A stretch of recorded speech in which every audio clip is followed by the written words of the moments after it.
All right, Cece, are we ready to go? I think so. All right, great. Thank you all for coming so much tonight. My name is Jeff. I am the director of the SIG program at UCLA. We are so excited about welcoming your students to campus on Sunday. We've been working really hard for the past few months and specifically this week on campus to get everything ready for your student arrival. We're so excited to get the chance to talk to you guys tonight to help you prepare for your student arrival. So we're going to go through this presentation with you, and hopefully it will answer the majority of questions that you have. If you have any questions at any time, you can put those in the chat, or you can ask them at the end of the presentation. We'll be happy to answer those.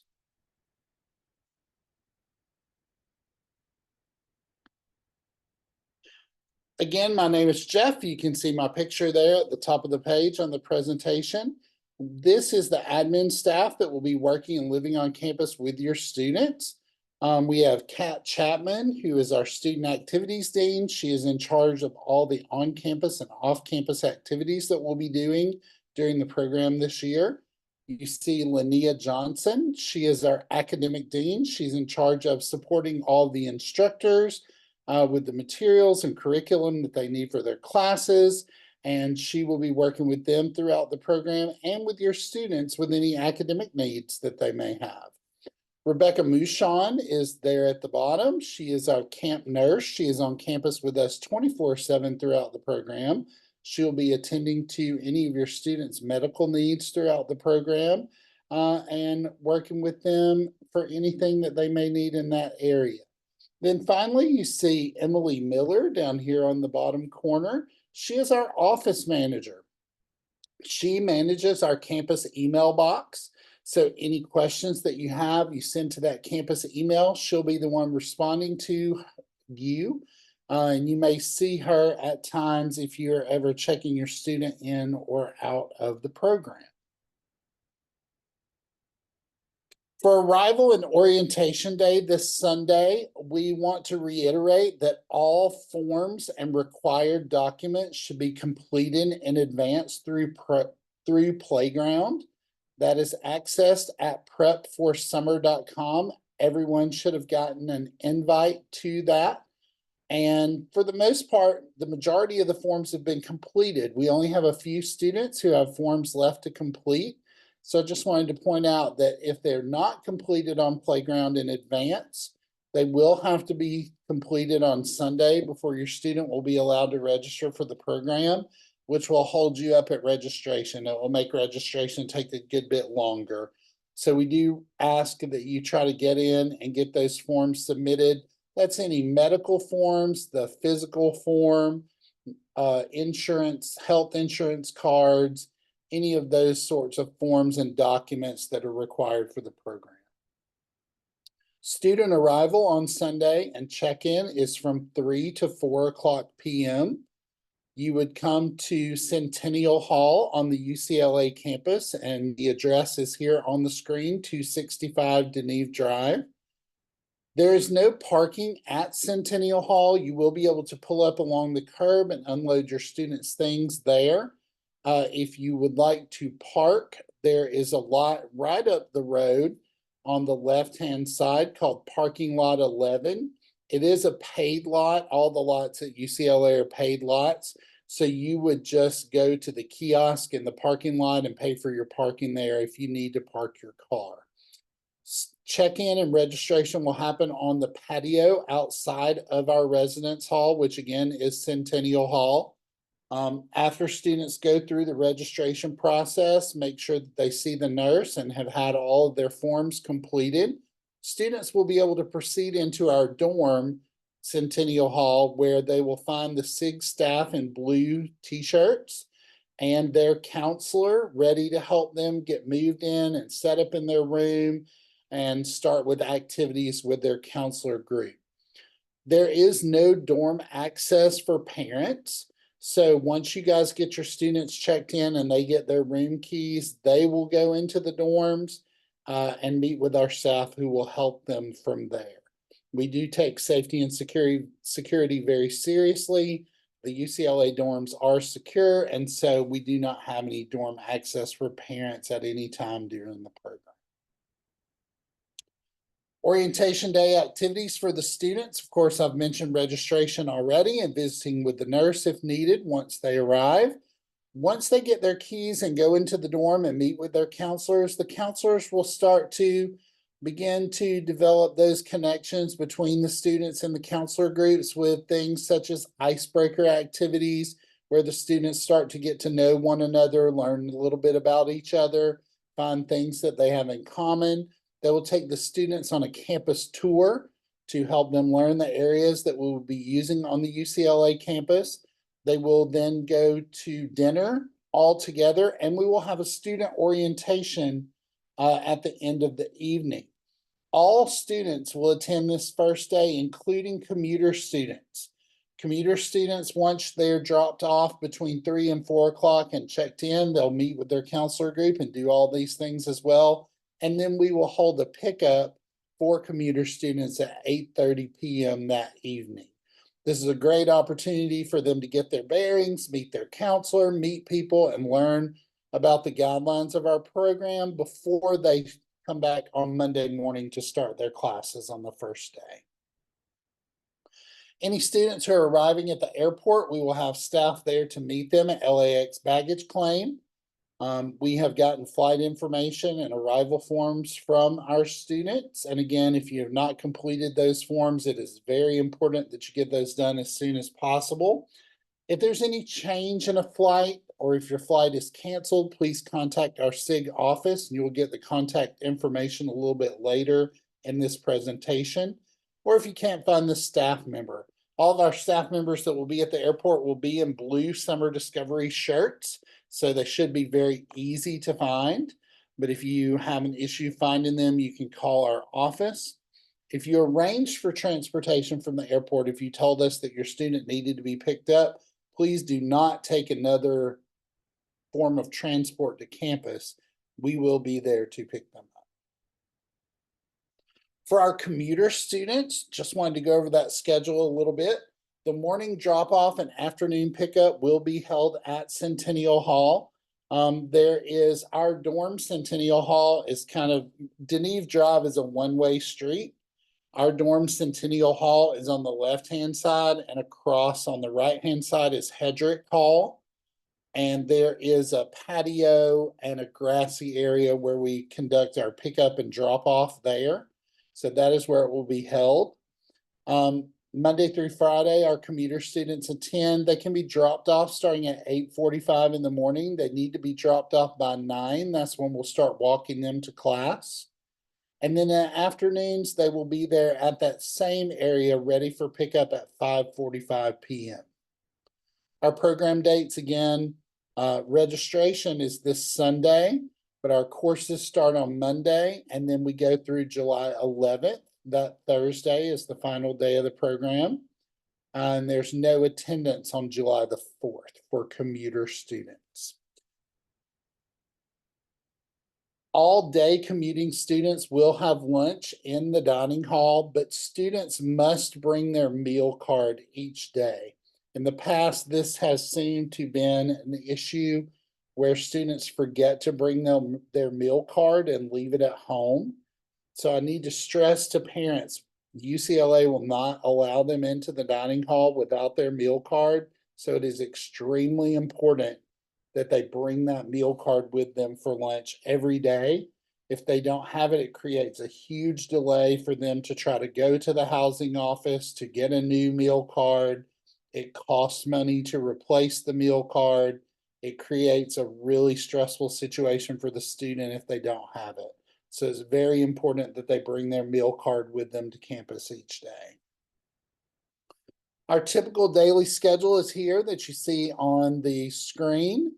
About 7:15 in the morning, our residential students and counselors are waking up and getting ready for the day.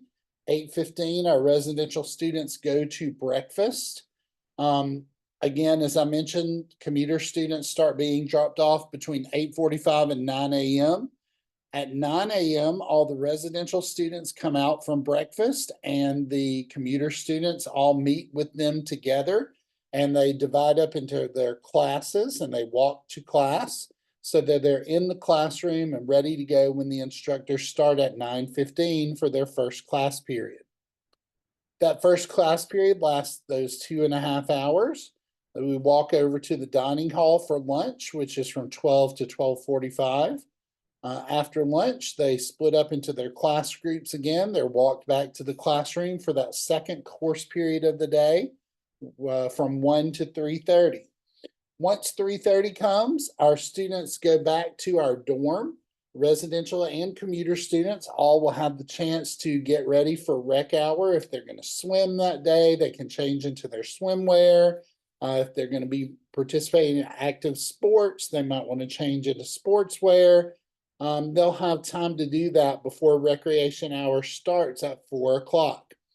That rec hour, they meet at 4 o'clock to divide up into their groups and walk to their rec hour activity. They're back from that and finished with rec hour at 5:30. Commuter students grab their backpacks and gather all their things together, maybe change if they need to. And at 5:45, they are ready for pickup and ready to go. After commuter students depart for the day, residential students continue on through the evening with dinner at 6 o'clock and evening activities that happen from about 7:15 to 9 o'clock. We'll talk a little bit more about those activities a little bit later in the presentation. By 9:15 at night, students are back in the residence hall for most evenings. Our elementary students, lights out for them is at 10 o'clock. So they have from about 9:15 to 10 to get showers, brush their teeth, get ready for bed. And we have their lights out at 10 o'clock. Our middle school students have a little bit longer before bedtime at night. They are from 9:15 to 10:30. They have that dorm time to kind of settle down from the day and again, get showers, brush teeth, get ready for bed. By 10:30, all middle school students should be in their rooms. And then at 11 o'clock is when they have their lights out at night. A map of the UCLA campus is here for your convenience, and I have circled, you'll notice in the upper left-hand corner of the map, there is an area that's kind of circled with a red line. This is the area of campus that we are housed in and where our classrooms are.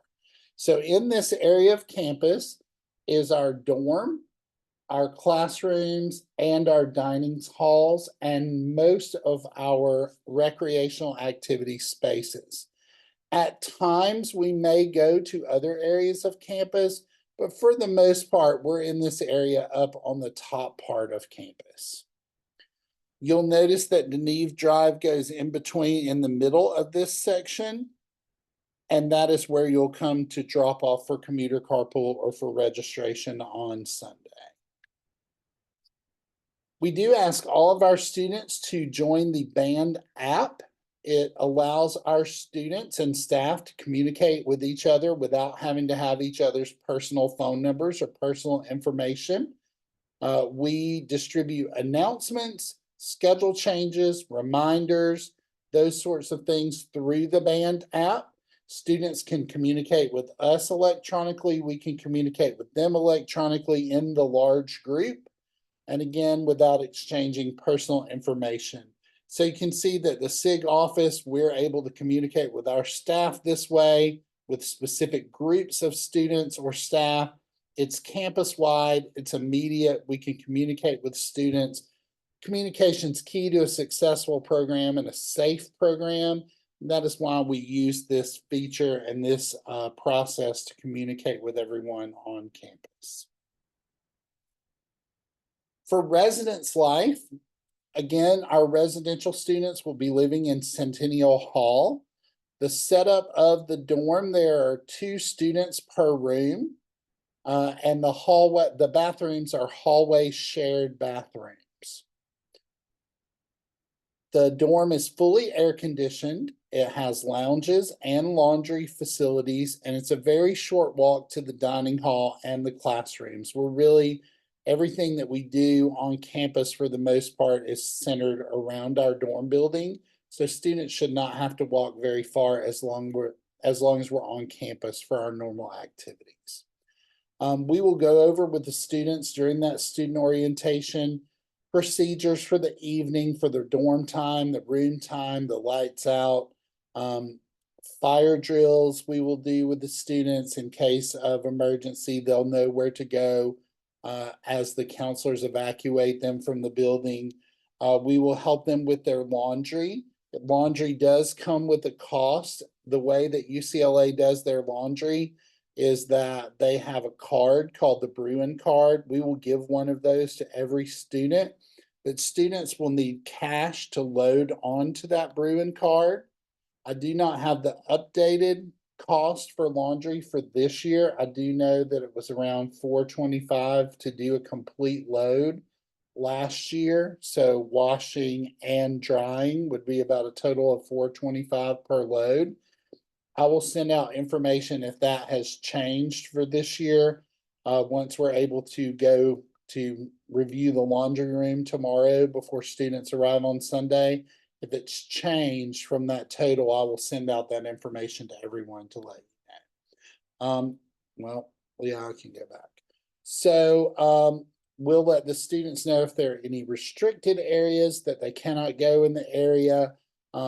We don't want them to move furniture. They need to, the beds are bunked in the rooms. They are not allowed to try to take those apart, to move them. They need to leave the furniture where it is in their dorm room when they arrive into their room. Almost all of our students will have a roommate. So we'll work with students on how to live with a roommate, being respectful of your roommate, working through any issues that they may have with their roommate. Their counselors will be living there on the floors along with the students. So they will always be there to help with anything that the students need. Same thing with our dining hall. Our dining hall has a very wide variety of food for students to eat, and the UCLA dining hall is able to meet pretty much any dietary restriction that your students may have. So hopefully you've submitted those to us through your paperwork and your documents that you've submitted through Playground. But if your student gets here and they let their counselor know that they have an issue with some sort of dietary restriction, then the counselor will let us know and we will work with the dining hall to make sure they take care of that for your student. Our residence life infrastructure is that every group of students has a resident counselor who again lives there on the hallway with the students. The student groups are by age and gender as for residential groups and by age for commuter groups. We have a head RC that is kind of in charge of all of our counselors and is there to support our counselors with anything that they need. And that person lives on the hallway with the students in the dorm as well. And as I mentioned, there are lounges on every floor. There are laundry facilities in the main floor of the dorm. And again, it is a short, very short walk to the dining hall and to the classrooms.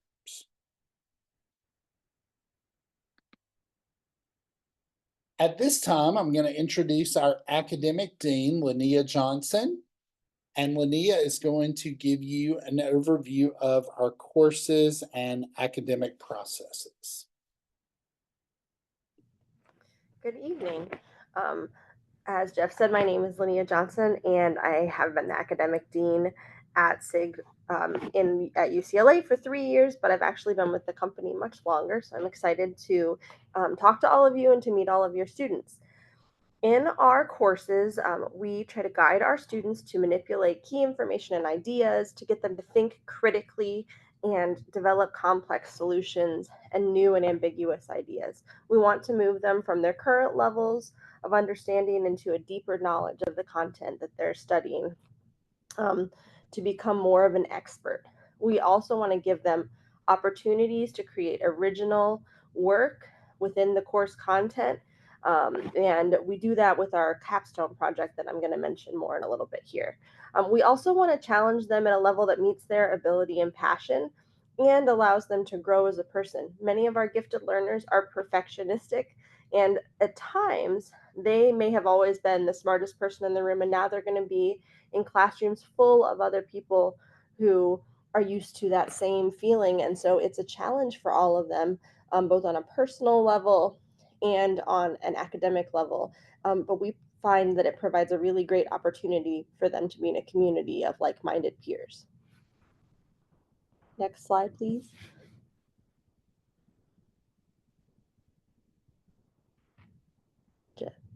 Okay, so I was trying to answer some of the questions on the side that related to this. All of our courses are on a learning platform called Canvas. Some students, especially maybe the middle school students, although it's used more in high school and college even, have used the Canvas learning platform.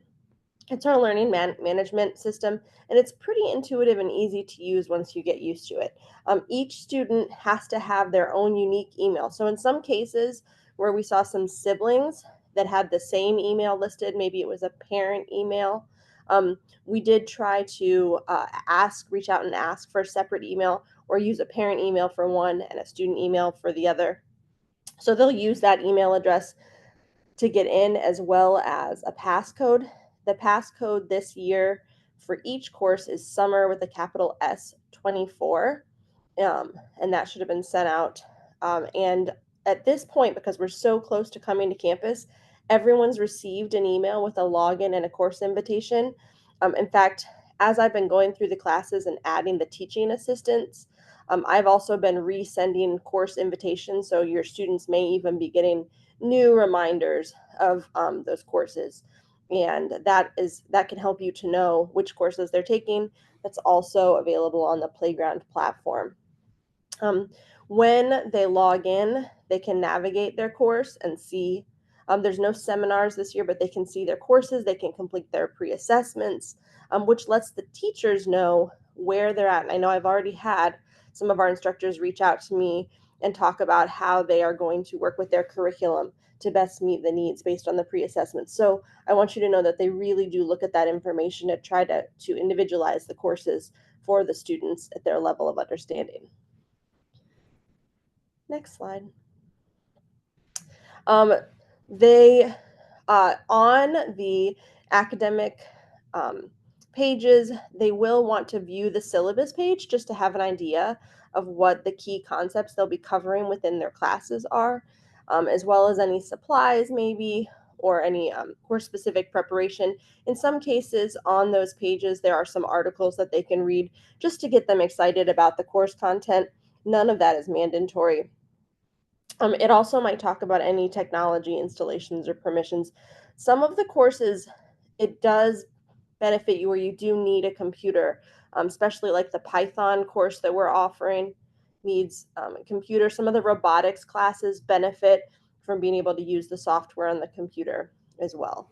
And then bringing a laptop or tablet can be helpful in any course, even though they are not required of the elementary.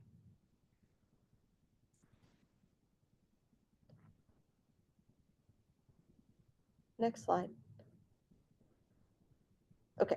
The final culminating aspect of each of our courses is a capstone project. This is something that we develop throughout the program, and it uses the newly gained knowledge that the student has, and it's based on their personal interests within the course content.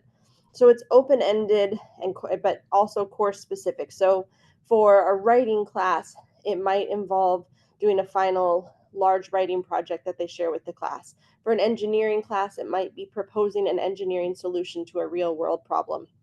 We want the students to have some real world application and to be able to submit their projects and their presentations during the last 2 days of the class. There are actually now, this says 6 checkpoints. That's from last year. This year we actually have 3 checkpoints. So we consolidated, we found that in our 13 days of class, 6 was a lot.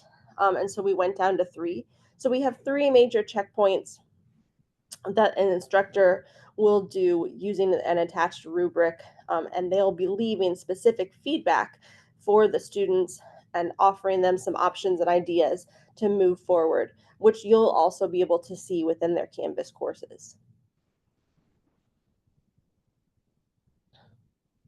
At the end, our final report to parents and to students is the student performance review. It's the students' anchor with their engagement with the course, because what we really want to see is at times they'll have these big, giant ideas, and they may not get to exactly the point that they want to, because we know that our gifted learners just have really big thoughts and often long range plans.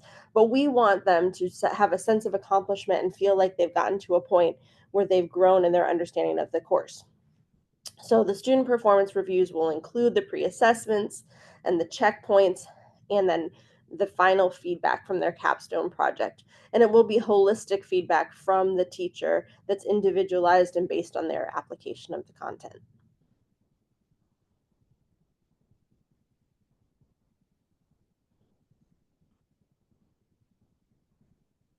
I think we're going to move into the activities portion at this Thank point. you so much, Linnea.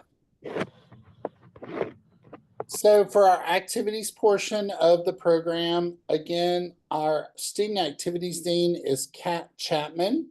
She will be working with your students through the activities I'm about to tell you about. So every day immediately following classes, as I mentioned on the schedule, is our recreation hour. This is where students have the opportunity to participate in sports activities, arts and crafts activities, maybe some board games or chess tournaments, some other possible activities that our counselors may generate as they meet your students and learn about the things that they like. That is the period of time that happens from 4 to 5:30 every afternoon. And there's kind of a rotation of activities. They won't be the same every day. Students will have the opportunity each day to sign up for the activities that they want to do that day from what is offered for that specific day. For our evening activities, once dinner is finished, we will do things such as fireworks on the 4th of July, and that goes with one that's going to come up at the bottom, which is the LA Dodgers game. We have a brain bowl evening where students compete against one another in a Scholars Bowl or Knowledge Bowl format. We have a cake boss activity where they get the chance to decorate a cake and compete against other counselor groups. We have a silent disco. If you've not seen it, it's disco with headphones that light up. So if you were looking at it, you'd not be able to hear a bit of music, but all the students who have their headphones in can all hear the music and they're dancing. They love it. It's a great activity that they really like. A casino night where they have the chance to play some card games. A trash and show where they get to dress their counselor up, create an outfit for their counselor out of clean recyclables, and then their counselors go down the runway. We vote on whose counselor group had the best outfit. And then again, as I mentioned before, the Dodgers baseball game on the 4th of July. Our weekend activities on Saturdays and Sundays include things such as a trip to Disneyland. We will go to the beach, and we will have a movie night. So weekends are usually a little more laid back, of course, except for the day we go to Disneyland, because everybody knows that's not very laid back. But they will have a chance to sleep in a little bit that morning, do some resting. We'll go to Disneyland, spend that day, and then the beach and the movie night are a little bit more laid back. Our policies and procedures, again, we do have a nurse on campus 24/7. I mentioned her name is Rebecca Mouchon. Our nurse helps our students with any illness, any injury, any medications. Students are not allowed to have medications on them at the program. Any medications must be turned in to the nurse on registration day at the time of registration. Students cannot have medications in their dorm room, in their backpacks. They all must be housed with the nurse. You should have also, as part of your forms on Playground that you filled out, have completed the over-the-counter medication admission authorization in case your student may happen to need some over-the-counter medications while they're here on campus.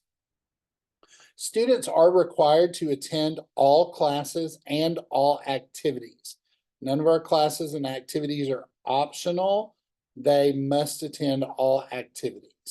They do get the choice of activities at time, but they do have to attend and make a choice. Our SIG office is in Centennial Hall on the main level. This is kind of the hub of our campus operations. The next thing mentions parent visitation and signing out of campus. Anytime that happens, it has to happen through our office unless it is through carpool. Commuters are picked up and dropped off through our carpool area each day, but any residential students who are being checked out from campus must be checked out through the SIG office by someone who is authorized to check out the student. Again, that off-campus visitation authorization form is completed through the playground website at prepforsummer.com. Anytime a commuter is checked in late, doesn't arrive by 9 o'clock, or needs to be checked out early before 5:45, that also will need to happen through our SIG office. Anytime you're picking up, dropping off, checking out a student through our office, there is again no parking at Centennial or Hedrick Hall. You would need to park in parking lot 11, just up the street from the dorm on the left, which again is a paid parking lot that you would pay for at the kiosk. Then you'd walk down to our office and check your student out and take them with you. And then the same thing upon their return. We do want our students to get plenty of sleep. It's very important that they are ready and rested each day for the program. There will be a couple of times that we have late nights, specifically for the Dodgers game and for Disneyland, but we definitely try to make sure if we have a late night that we make some adjustments the next day to make sure that they get plenty of sleep that next night. Mail and packages come to us through the UCLA mail room. So anytime that you ship something here or send a letter here, that comes to the UCLA mailroom, and there is a delay of 1 business day from the time the mail gets to the mailroom to the time that it's spread throughout campus to the buildings. So if you send a package and it shows that it's been signed for and received, that means it's been signed for and received at the mailroom. And at that point, it does take 1 business day for that to be brought throughout the campus to the buildings, because all mail goes to that central mail room and then it's distributed to the buildings on campus. So if you're sending something, please take note of things like 4th of July, which the mailroom is closed. Weekends, the mailroom is closed. So it's possible that once something delivered, it could take 2 or 3 days for it to get to your student, depending on what day of the week it's been delivered. The mailing address for packages and mail is the same as the address for the pickup and drop off. Centennial Hall, 265 Deneve Drive, Los Angeles, California, 90024. Our expectations of students can really be summed up with one thing. We expect for them to be respectful of everyone else on campus and to follow our rules. So I guess that's 2 things that can be summed up with. We do not tolerate things such as bullying or harassment. We do not tolerate theft or vandalism, being in restricted areas, academic dishonesty such as plagiarism, or leaving campus unsupervised. You'll notice that many of these involve student safety. Student safety is our #1 concern, and so that's why these things are not tolerated in our program. For the final part of our program, our last day of classes and our final hurrah party is on Thursday, July 12th. Our commuter students are invited to stay that day for the evening. We will finish up our classes at 3:30 as usual. Instead of rec hour that day, we will go to a presentation where students will be presented with their certificates for completing the program. And they will have a video presentation of many of the pictures and videos that are taken throughout the program. They can kind of relive those memories before they leave for home. And then we will leave campus to go have a party at Dave and Buster's. They will have dinner there and game cards where they can have fun and have a good time together. Day student pickup that night will be late in the evening, and as we get closer to that day, we'll communicate with you guys that day about what that time will be. But it will be somewhere along the lines of 9, 9:30, 10 o'clock that evening. If your student is a commuter student and they are not going to stay and participate that evening, we would like to know that in advance if possible. For our residential students, everyone must be off campus by 10 a.m. on Friday, July 13th. So if you're coming to pick up your student and check them out on that Friday, we do ask that you have them picked up by 10 a.m. Have many parents always ask me if it's possible for them to pick up and check out their student on Thursday night. That is possible, but is something that we would need to know in advance. So if you plan to check out your residential student at the end of the evening on Thursday, July 12th, we just ask that you send us an email and let us know so that we can have them prepared for you. When you're picking your student up, you need to make sure that you pick up all medication from the nurse. We do not want any students to leave without their medication. And also, if they're missing something, they can check the lost and found in our office before they leave.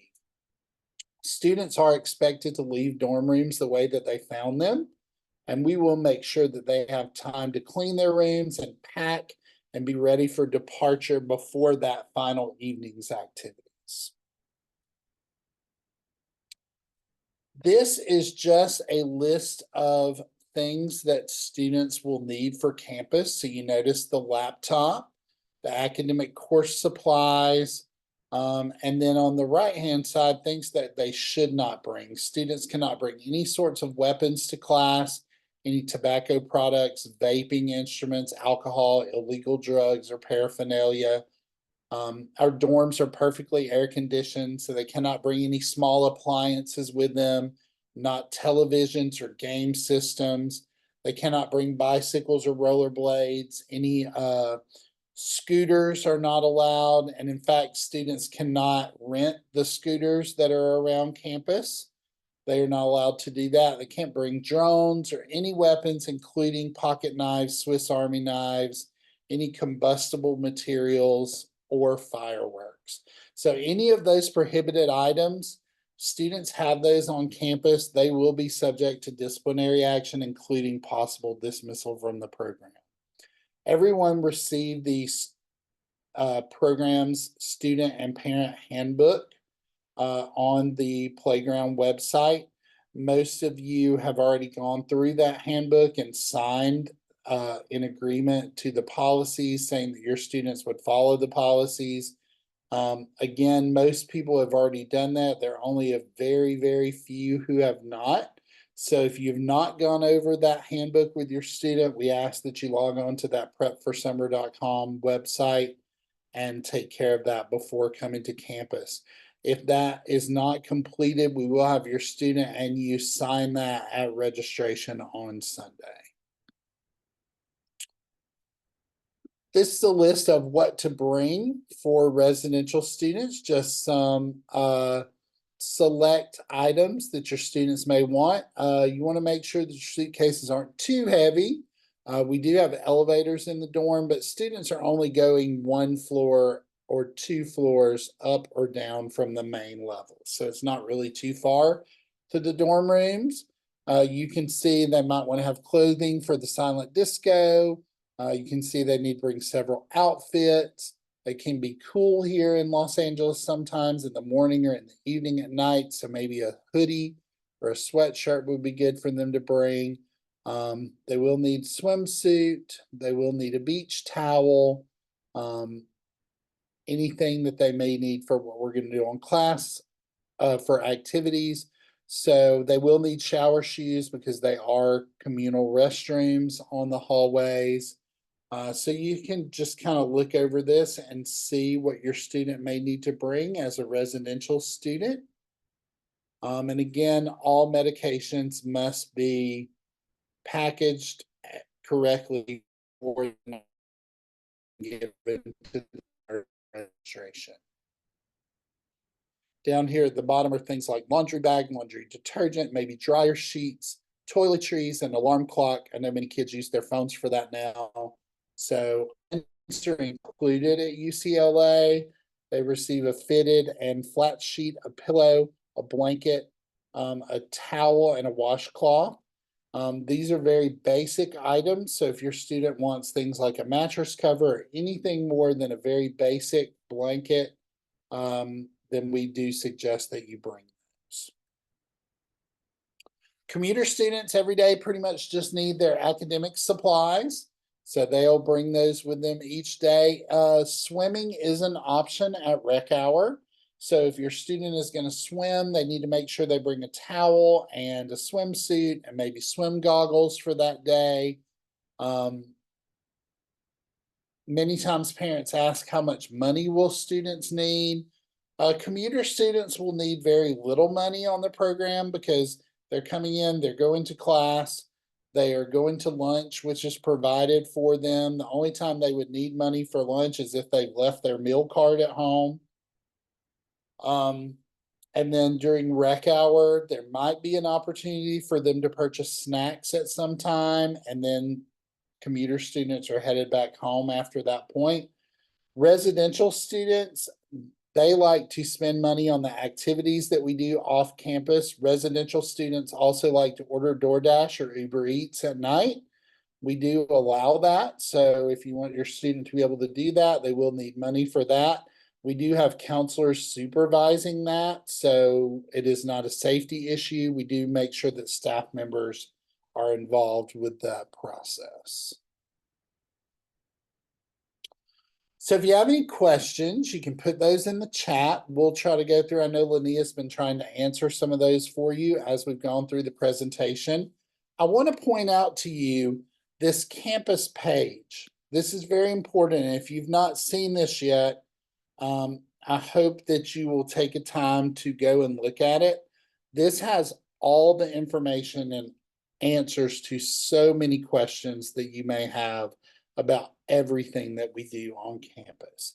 So I'm not sure if you'll be able to click that hot link when we send out the recording of this presentation, but you can type it into your browser address bar and go to that website. There's so much information there. Many of you may have come to this presentation through the link on that website.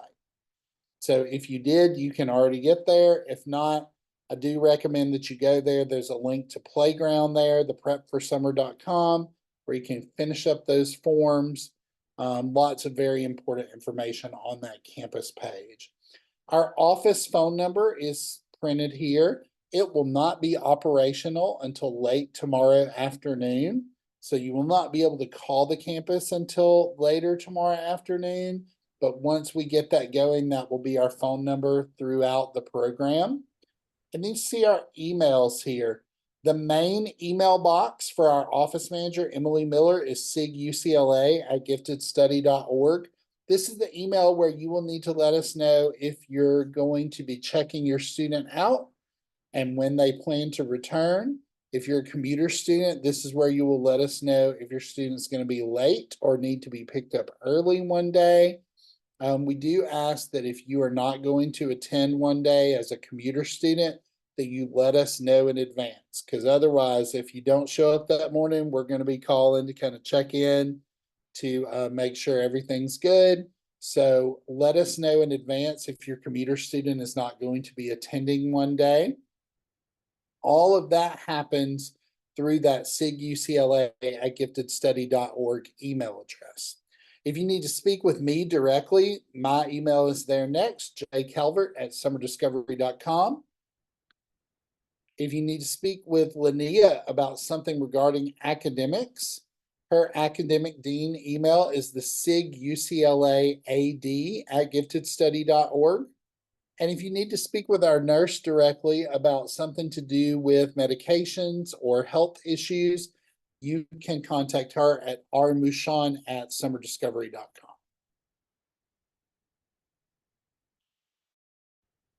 So at this point, I see there are a lot of questions in the chat, so it's going to take a moment to go through those. So I see that one's answered. The Oh, QR code for the band will be available when your student registers and checks in on Sunday. So if you want to go ahead and download the band app and create yourself an account for that before you get here, that'll be great. But once they get here at registration, they'll scan the QR code that we have for them that point, and that's when they'll join the band. A lot of the questions that I'm seeing are about those course invites. Those would have gone to student emails that were done in the profiles on Playground, so they might not have been sent to parent emails. I just went through while we were in this meeting and re-pushed them all out to every single class. Many of them have been received. All of them say pending. So what that means is whatever email they were sent to, probably, I mean, there's chances that something was wrong with the email address, but there's also a good chance that it either went to a junk box or that it went to the student email and not the parent email, and that's what's so confusing. So I apologize. You can send me an email at that address, and I can tell you what classes they're in. But definitely, all of those were sent out last week and have been resent out by me personally in the last 24 hours. And once you log into Canvas, you will be able to see your student courses at that point. Let's see. Yes, so again, we've talked about the items that UCLA provides as linens. I'm just going through these right quick. Linnea, can you talk a little bit more about the laptops? Because I know that most classes require a laptop for students to be able to utilize Canvas. Yeah, there was an overall statement made that the middle school classes require it entirely and that the upper elementary it's not required. It's always going to benefit them to have anything from a tablet to a Chromebook. But if you don't have one, I wouldn't ask you to go out and buy one for this course. We'll work around it. I know that our team at Central Office have done a lot of printing for the upper elementary students and for those things. The only courses where I would see would be really hard are the robotics courses or the coding courses because that is all computer based. So once you know what if you look at what courses your child is taking, we can help more with that. There's one, Linnea, that specifically mentions creative math paths and the debate class. Yeah, I think I responded to that one. I've been trying to go through.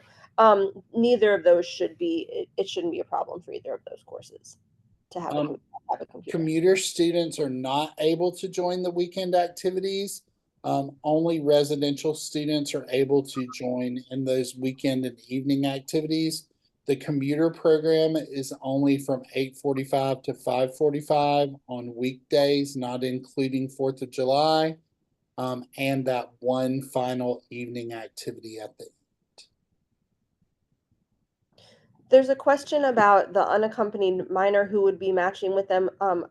Can you email either Jeff or I so that one of us can tell you we are moving locations into our permanent office tomorrow, and so that's when we'll start designating and planning and some of those specifics, and so we could do that. So if you could just send us an email, that would be really Well, and helpful. I can go ahead and tell you, I do want you to send me an email. I know of one parent who needs that information, but if it's somebody else, go ahead and send me that email just so I know that it's more than that one.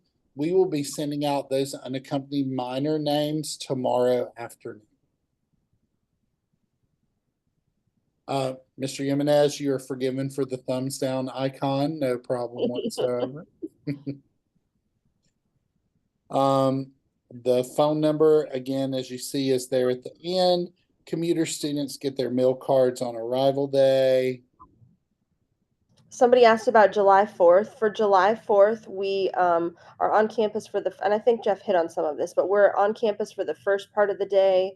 The kids have meals in the dining hall for the first couple meals, and then in the afternoon is when we head out for the Dodgers game, and we do give them meal vouchers for the meal, and we watch the fireworks at the Dodgers game.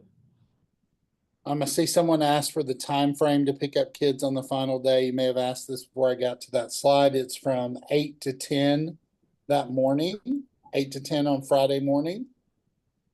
And then A couple people asked about dance clothes. We used to have a big final dance. We don't have that anymore. We've replaced it with the Dave and Buster's. And If the you're silent disco. Yeah, and the silent disco is it's music, but they're not necessarily dancing. They could be sitting down on the ground with headphones on listening to their own music. It's a real interesting thing to watch, but the kids really like it. So some students do like to dress nicely for the silent disco. It's really a student preference. If they want to, they certainly can. Some students do, some students don't. July 12th is a Friday, and that is the pickup day of the program. The last day of our classes are Thursday, July 11th, and that is the last day that commuters attend, staying until later in that evening. And then Friday, July 12th is departure day, and that's when everybody leaves campus between 8 a.m. and 10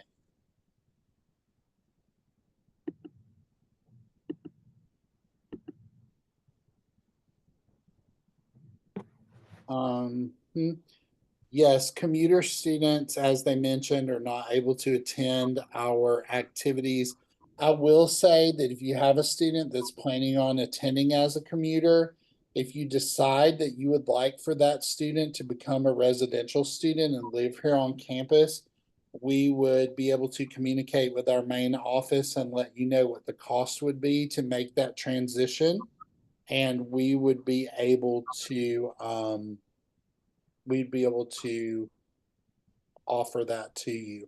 But we cannot allow students to attend our weekend events nor be with our students on weekend events because that creates a problem with supervision and coverage.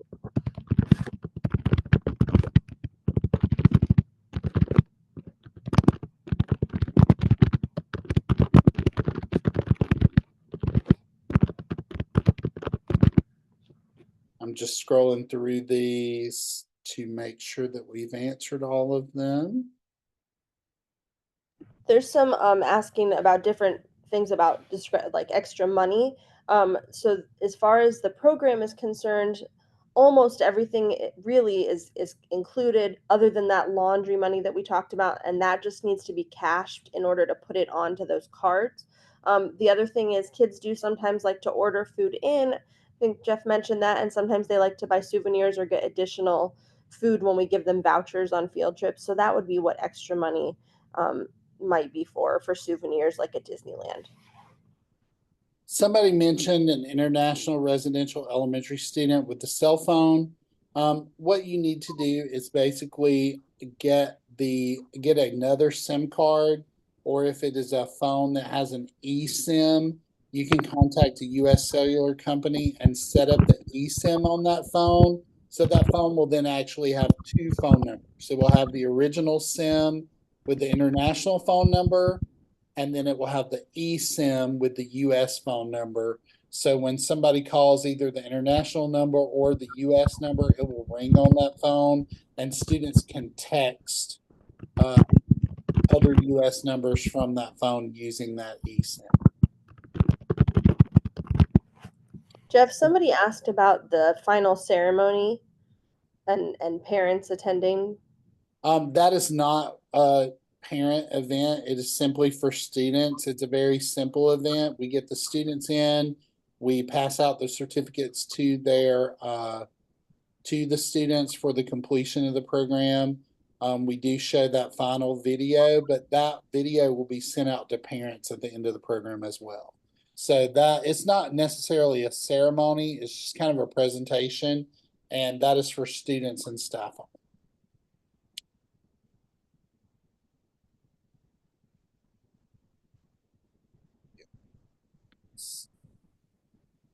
So that's an American SIM card. So let's see, you just got one more.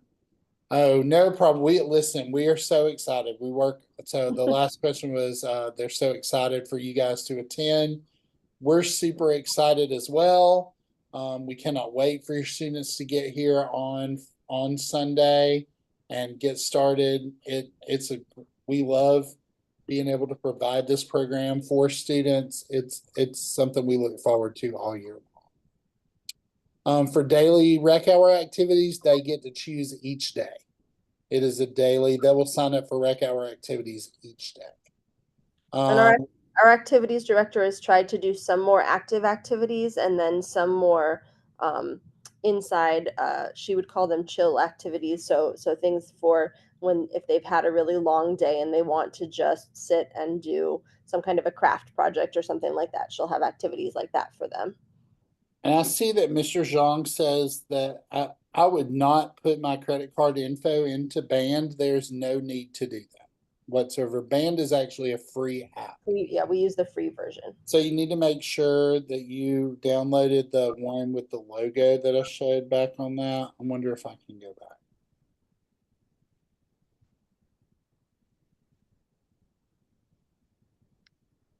Oh, it takes a long time to get through this. And this year, a little bit differently from this year, where our program has just the elementary and middle school students. So your students will be with other students from grades around grades 4 through 8 throughout the program. So yeah, do not put your credit card information into Band. There's no need to. For swimming, it's free play with supervision. There are no swimming coaches at that point. The group name for Band, again, you will get that on Sunday at registration. There's a QR code that you'll scan for that.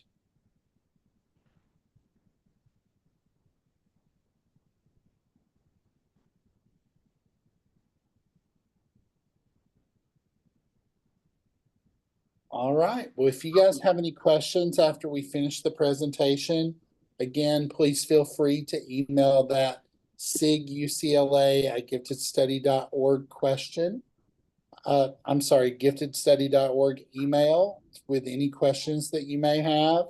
Or you can email me or Linnea directly, especially Linnea if you have those academic questions. One last thing while people are still here. Children can only change courses during the first 2 days. We do ask them that they go to the course that they have signed up for, and they go for the first 2 days. If they would need to change courses, it is an $100 course change fee because it's after June the 1st. That was sent out on parent information before. So we try to really get our kids engaged from day one and really enjoying those courses.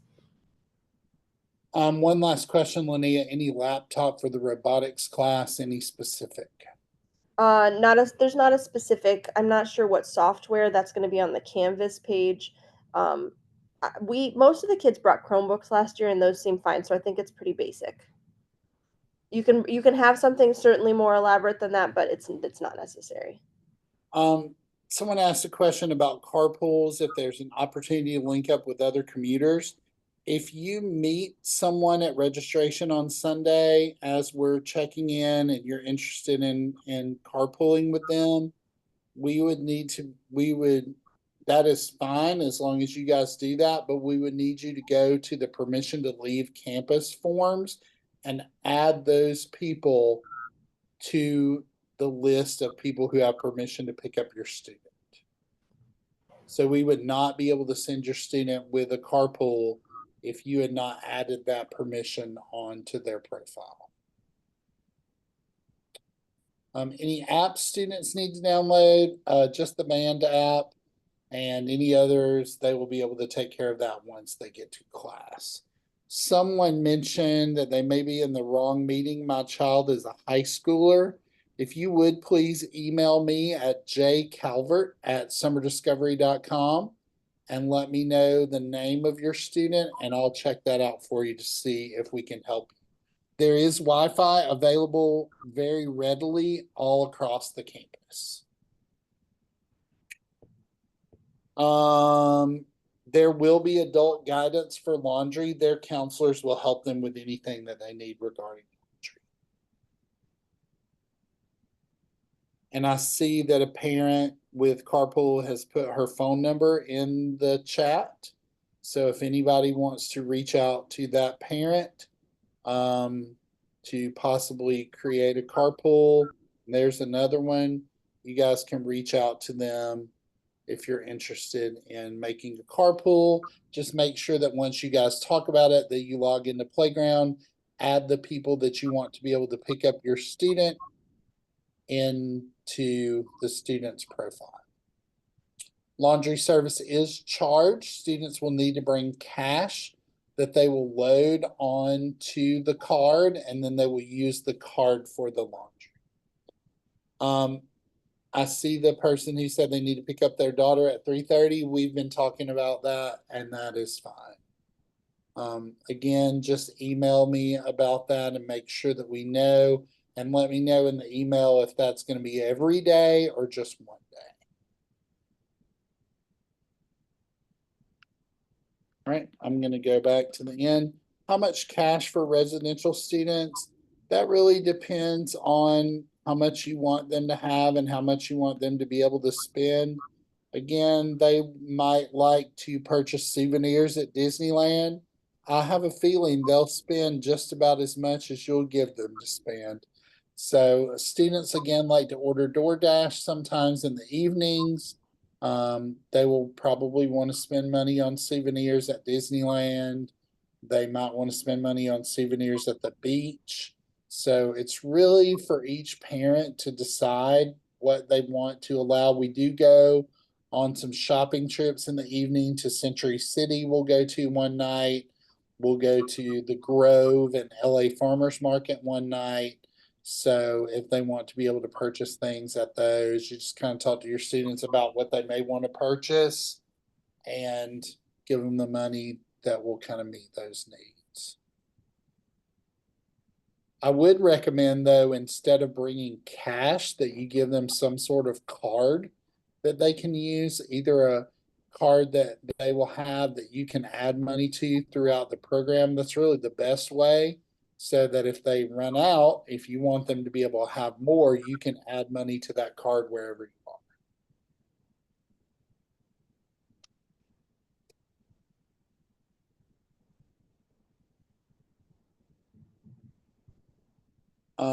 I see.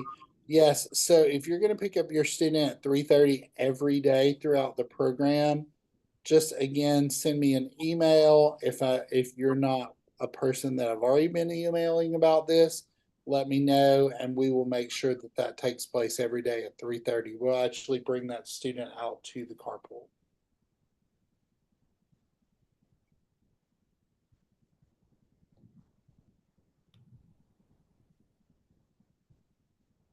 Classes range from anywhere from 7 to 8 students to about 15 to 17 students, so the class sizes are fairly small. There are no hair dryers available in the bathrooms.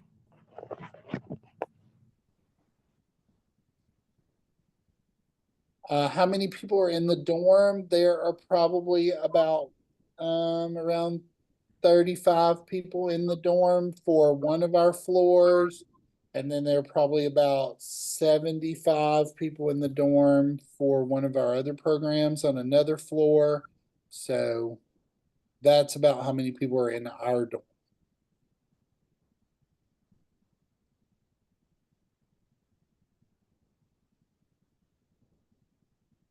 Two. There are 2 students per room.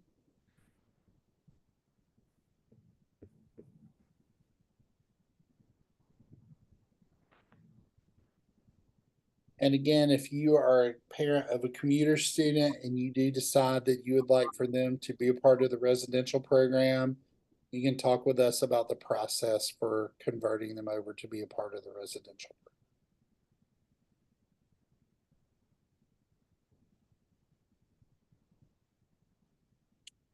All right. Well, thank you guys so much. Again, once you download the band, you'll connect by scanning the QR code at registration on Sunday. Thank you guys so much for attending this meeting tonight. If you have any questions between now and Sunday, please email our SIG UCLA at giftedstudy.org email address or my director email address. One final question. The counselors do not stay in the room with the students. It is just the 2 students per room. The counselor's room is either next door or across the hall. All right. Thank you so much. You guys have a great evening. If you need anything between now and Sunday, please give us an email. Thank you so much and have a great night.